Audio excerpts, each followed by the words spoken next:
Hey, I just thought I'd make another video. Went to a regional yesterday and managed to get top 4 again. This time I'm playing the Adventurer Spright engine, and I just thought I'd go over my kind of different deck choices. So starting in the main deck, 3 blue, 3 jet. Still sticking with the 2 red, I still kind of like that as a play with the 1 carrot. 3 smashers, and the 3 starter and the 1 smasher. Smasher's great. I really did run into I played Sky Striker Mystic Mine, I played Mystic Mine Burn, played Swordsoul, and they sided into Mystic Mine. Pretty much any deck I saw was really just trying to end on that against you. Obviously running the Adventure engine and just being able to bounce that on your turn is great, but also just being able to kind of deal with it another way with smashers. It's a great little kind of utility card to have. So I love the ratios on this. Obviously, I think that's pretty good until something gets hit. From there, 3 Water Enchantress, the 1 Griffin Rider, 3 Right. I oftentimes saw myself cutting down to 2. I didn't really ever need to see the 3rd. Drawing Water Enchantress, drawing into that was just fine. So, I was typically just taking that out for something in the sideboard. Obviously, with Water Enchantress, being able to add it back from the graveyard, you don't typically need to max out on 3, but obviously, when trying to go first, that's why I like having it at 3, but otherwise, didn't mind that. The 1 Fateful, the 1 Draco back, and then a Foolish, just for an additional copy of Water Enchantress. Alright. 3 Swap Frog, the 1 Ronin. Still not playing dupe. I didn't run into any issues with Super Poly, but still, I just don't think it's necessary. It's just an additional card in the deck. It doesn't really do anything in addition to it, and if you really want that extra body on board, you can just summon the 3rd swap. From there, I am running Gale Dogra and Schism. So there is a board that you can end on that has Toad, the Griffin Rider, and Winda, and really all it just takes is having Swap and Water Enchantress. I mean, it is 2-card combo with that, but and then obviously you have to have some sprites, or at least a starter. But with this, you're able to special the swap and get its effect. Otherwise, if you're going Water Enchantress, you're not going to get the Swap Frog on normal. From there, it is a choice that if you want to special this from the deck, or if you want to special swap if you don't happen to see it. Typically, I think you're going to go towards that swap line, though. I don't think there was ever a time that I ever thought that going Winda was a play against a deck. I could see it. I just don't think I played a matchup that mattered in.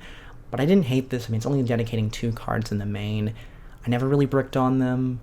So, I mean, the one time I drew the Dogra, I didn't draw the Adventurer engine, so it wasn't a problem normaling that and then kind of going from there to set up Winda, but I don't think it was still bad to run. I liked it. Definitely when it came out, people just kind of gave up and scooped there.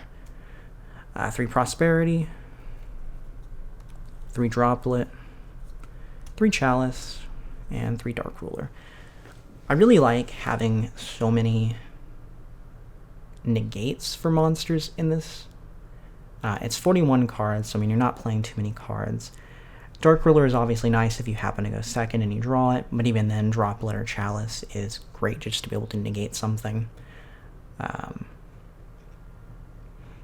These were nice to set as well if I happen to go first, just because in the odd chance I do get Dark Rulered, I still have some form of interaction on their board. And typically I was also holding the Griffin Rider for their turn, because if they decided Dark Ruler, then you can just immediately summon that, and then you still also have a negate. From there, the extra deck. I've got the 1 Winda, the 1 Apgalone for the Gale Dogra, 2 Gigantic, the 1 Cat Shark. It didn't come up very much, but when it did, it really did help kind of get over a big monster, so I like it.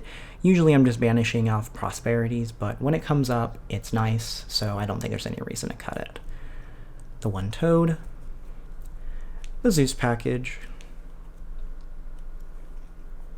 it just wins you games. If you happen to go second, as long as they don't have anything, you're too worried about, just go into that, clear the board, and then you can kind of start setting up from there. To Elf, I did run into a lot of Winter Cherries. I was really surprised that people are trying to run that. They'd always call Elf. I don't think none of them ever did Gigantic. And, that's fine. Like, it sucks to lose Elf, but at the end of the day, it's a great card. There's no denying that. But it really didn't hurt. Every matchup that they did that, I still won those games. Just being able to go Gigantic and get anything on board, you're really not running any issues there. At that point, if they're doing that, I'll go into Gigantic, and then I can set up the Gale Dogger play. I'm never worried about that. I'd still have, the Omni Negate, and then I'd have Winda. So if they do it, fine. Not a big deal. The 1 IP area, this would be the card that I would cut. I never needed it. I only played one mirror match all day, so that might be why, but I don't think it really was going to ever matter that much anyway. I might keep it, but I'd probably look at a few different options. The 1 Unicorn and Access Code.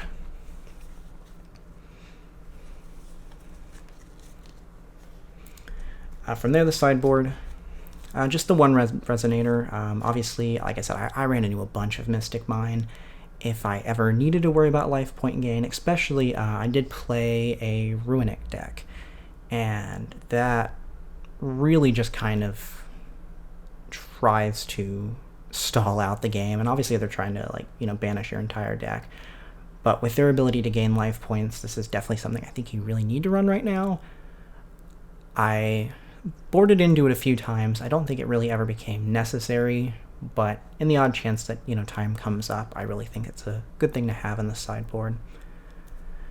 3 Lightning Storm, 1 Duster, just for some back row. Obviously, like I said, Mystic Mine and a lot of those stun decks are running around right now, so I think you have to be wary of it. I think you have to acknowledge it and just run something in the side. 3 Appointer.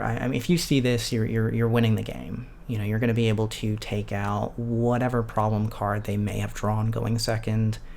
A lot of times it's obviously going to be Dark Ruler, but there are even some times where they don't draw it and you're just taking out their starter, and then they're just looking at 5 cards that don't do anything.